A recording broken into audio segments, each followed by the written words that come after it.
So after all these years, why do we still practice kata? Haven't we found better ways to train yet? Or are we just too stubborn to give up on it?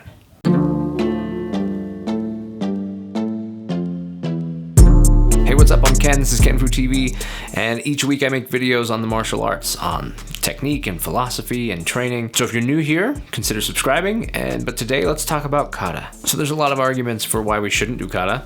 Everybody seems to think that it has no place anymore in practical, reality-based self-defense, that we're wasting valuable training time on it. Is that something you agree with? Comment. Let's talk about it. So I think first we got to start by defining what kata is, or at least what I think it is. Kata is a system of individual exercises. It's a mnemonic device. It's a way to remember and practice in an individual way, individual skills. It's something that you can do solo, but it doesn't have to be solo. There are katas that involve a partner or even multiple people. It's something that you can do empty-handed, or it can be something that you can do with a tool or an implement in your hand. So there's many ways of managing kata and how it all fits together. I think it's also important to look back at how training started long time ago. Violence has been around for a long time.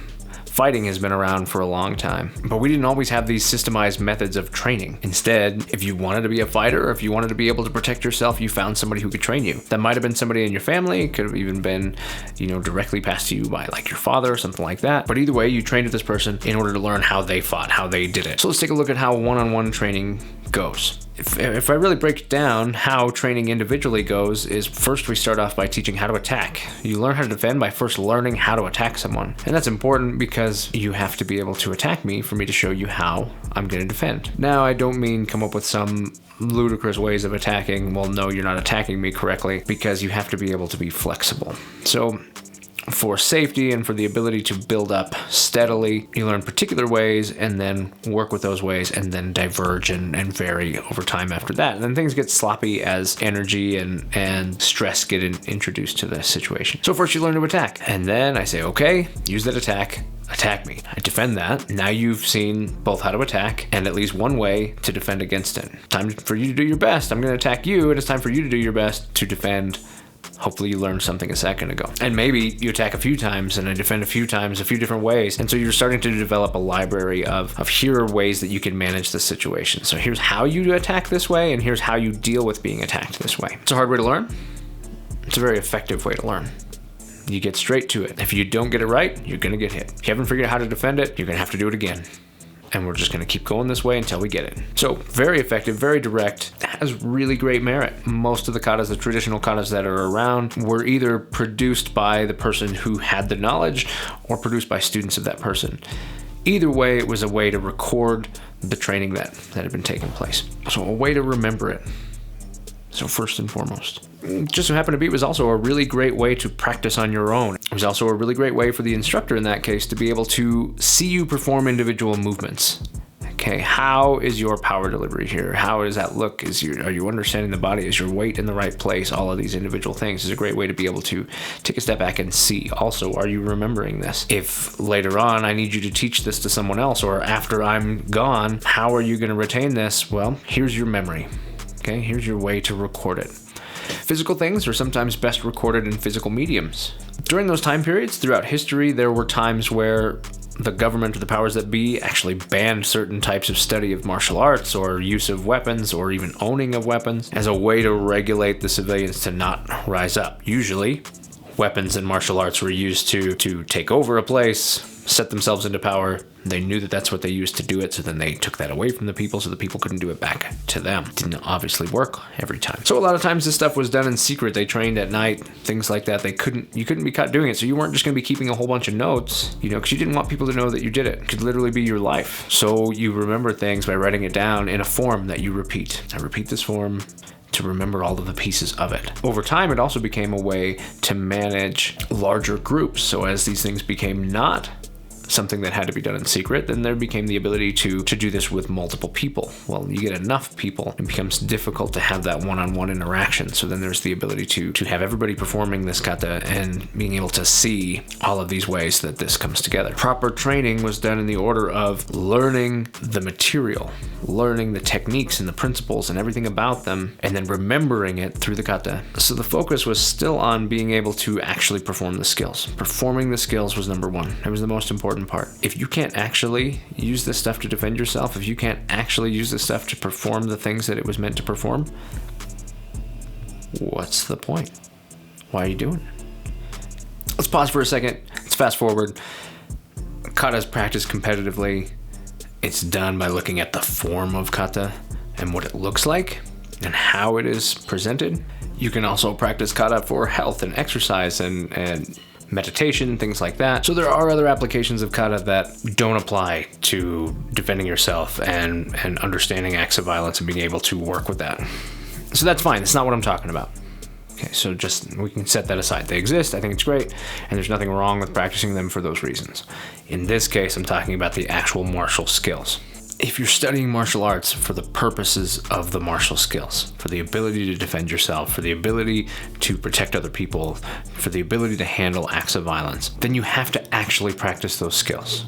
There's no substitute for it, but there is place for kata. There is place for individual practice. In some ways, you can look at kata as the textbook. Now, I don't mean like it's the Bible of what you're doing, it's rote. This is what it is. But instead, exactly like a textbook, like a math textbook. You learn different examples. Each of those examples allowing you to understand the principle of what you're actually trying to learn. If you're trying to learn addition, you didn't get shown one addition problem and then you went, cool, you know how to do addition. You get shown many so that the concept of addition stuck. Now it didn't matter what the example was. It didn't matter what the use was. You know how to add. You know when it's effective. All of the rest of the mathematics skills worked the same way.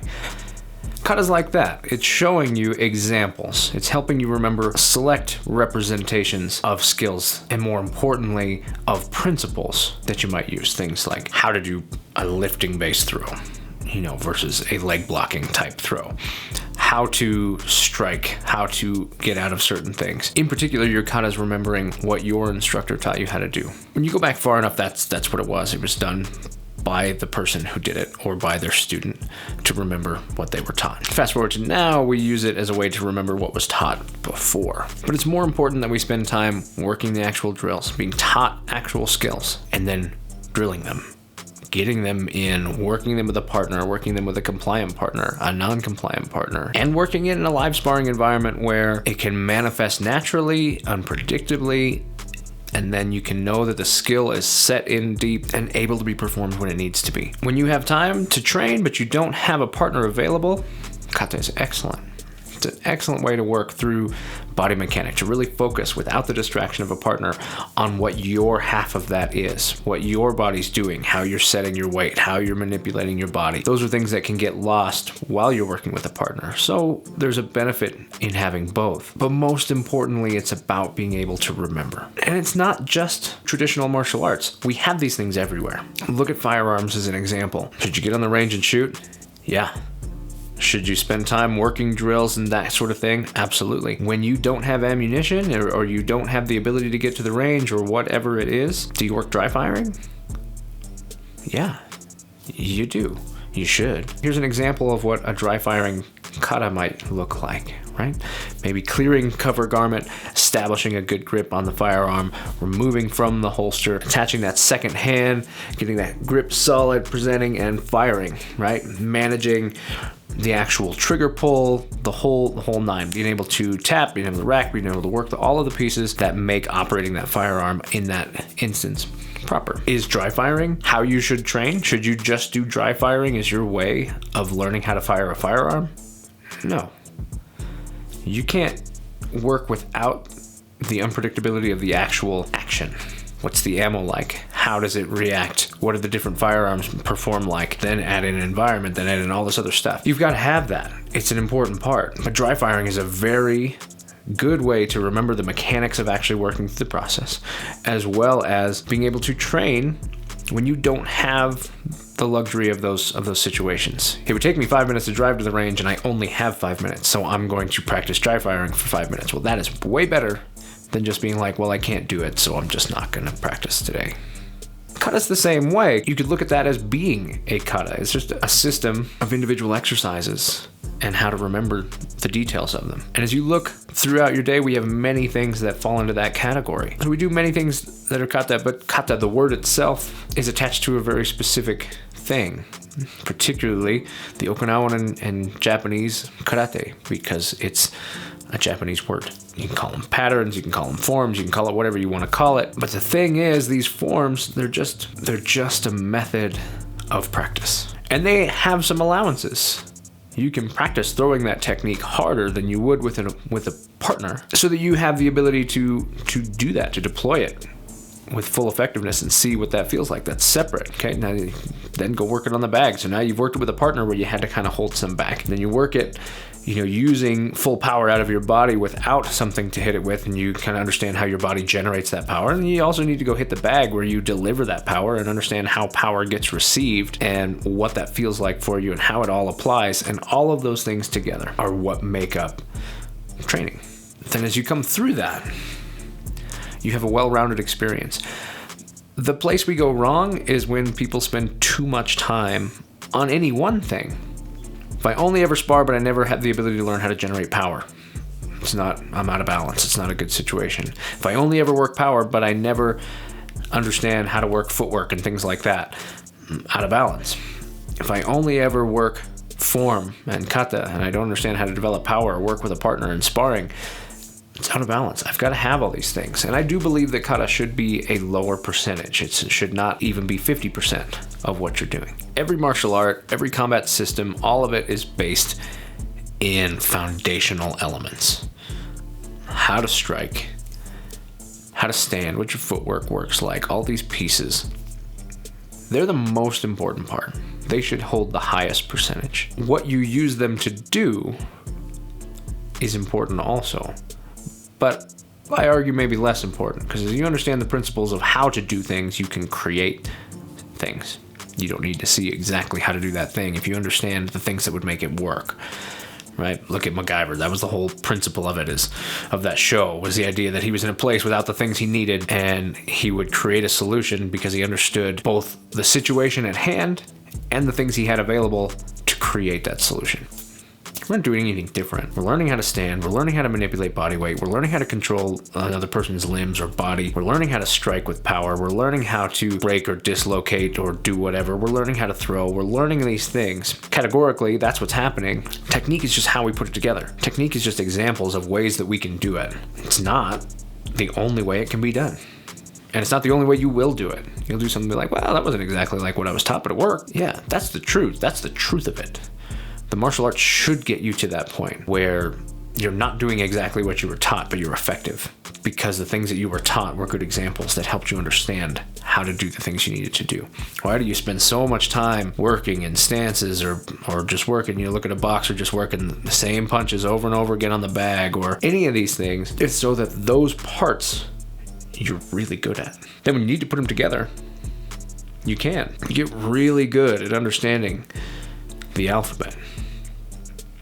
Then you move those pieces around and you start learning some words and you start putting that all together, and when the time comes, you can make sentences. You can communicate. That's what's happening. That's what we're doing. So when you start, learn those letters. Learn how they go together. Learn some examples of some words. And then learn how to string them together. You might even learn some examples of sentences, right? But is sentences that you've learned the only way that you'll ever communicate? No. Because once you understood what the word meant, once you understood its context and how to use it, you make all kinds of sentences in order to communicate. So that's it. Martial arts is expressing yourself. Kata is a method of remembering and practicing the things that we use to express ourselves. So that's it. That's my thoughts. That's why I think kata is important. Why I think it still has a place today. And also where I think it fits. Because it should not make up the whole. Kata is at the end, not the beginning. It's taught that way. It's taught first, and then here's how we pull it apart. I don't agree with that thinking. If you want to teach someone how to fight and how to work, you teach them how to fight and how to work. The kata is to help them remember what you've taught them. It should not be used in a way that limits. Well, if it didn't come out of the kata, then you shouldn't use it. I don't agree with that. Learn how to fight. Learn how to defend yourself. remember that material through kata. Kata was not the purpose, and collecting 1,000 katas was not the solution. You weren't going to the next kata. I gotta get to the next kata. I've got to learn another kata. Well, I've learned this one. It's time for me to learn another one. If you're focused on learning the next kata, then you're missing what that kata was supposed to show you all along. And if that's what you're doing, I feel very strongly that you should stop learning kata because you missed the point. Learn how to function. Learn how to fight. Learn how to apply yourself. Learn how to use your body. Learn how to generate power. Learn how to leverage yourself. Learn how to communicate. Learn all of these things. That's what you're doing. Kata is helping you do it. Kata is not the goal. So don't collect it. Don't rush through one to get to the other. Remembering the pattern is not the same as being able to do. Ask any linguist. Learning the vowels in the alphabet are not anywhere near how to communicate in that language. So to just go, all right, I'm going to go learn the vowels in the alphabet and then maybe 1 to 10, and then I'm going to go learn that in another language and another language and another language. That's like learning kata. Cool. You know the basic word sounds of everything, but you can't actually say anything. You can't actually communicate to anybody. You certainly couldn't get yourself out of a jam that way. So why would you move on to the next language? You've got to spend time using it. You've got to spend time getting comfortable with it. You've got to spend time understanding when it is appropriate, when it's inappropriate to do the things that are a part of it. And without that, you don't have anything. So don't lose your art in the quest for kata. Don't get trapped thinking that's what you're there to learn. It's just a measurement. It's just a tool, a mnemonic device. It has nothing to do with your actual ability. You see, I don't think it should go away. I think it should be part of it. And every training mechanism, when people talk about different things, well, board breaking and hitting bags and working sparring and different types of grappling or this or that, all these different methods of training, they serve a purpose. That purpose is a part of the whole. Ideally, you're training it with the right amounts of each. And I don't think we should be questioning why. Well, that's not true. I think we should question. We should spend time trying to understand. So when you work kata, make sure you work it for the right reasons. When you learn kata, make sure you're learning it for the right reasons. And just realize that maybe if you don't do it, if it's not for you, also, it could just not be for you. That's okay too. But I think it's still important. Why do you think kata's still around? Why do you think we haven't gotten rid of it yet? Do you agree with me? Do you have some different feelings? Let's hear about it. So that's it for today. That's what I think kata is. That's what I think its importance is, and how often it should be used. And if you like this video, hit that like. If you didn't like it, hit that dislike. You do you. That's up to you. If you like this video, consider subscribing. I release videos like it every Monday. If you want to know when new ones are coming out, because I do different videos throughout the week sometimes as well, hit that bell to get notified when they're released. That's all I got. I'll catch you in the next one.